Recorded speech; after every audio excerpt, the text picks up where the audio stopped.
July 30 രാവിലെ 7:30 പെരിയാർ രൗദ്രഭാവത്തിലാണ്.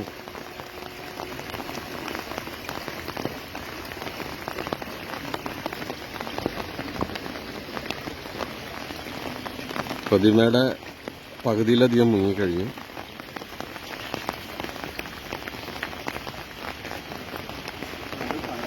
ക്ഷേത്രം ഏകദേശം മുങ്ങിത്തുടങ്ങിയിട്ടുണ്ട്. മേൽക്കൂരയുടെ അടുത്തെത്തി.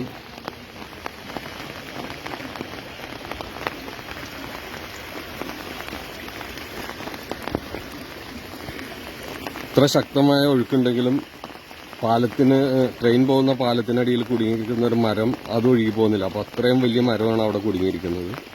പുഴ നിറച്ചും മാലിന്യങ്ങളും മറ്റ് മരങ്ങളും എല്ലാമായിട്ട് ഒഴുകിക്കൊണ്ടിരിക്കുകയാണ്. ശ്രദ്ധിക്കേണ്ട ടൈമാണ്. പ്രളയത്തിന് സമാനമായ രീതിയായിട്ടാണ് എനിക്ക് തോന്നുന്നത്. ഈ മഴ ഇങ്ങനെ നിന്നാൽ വലിയ പെട്ടെന്ന് വെള്ളം കയറും.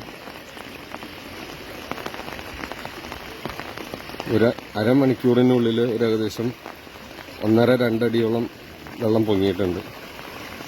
ഇപ്പോഴും വെള്ളം കയറിക്കൊണ്ടിരിക്കുകയാണ്.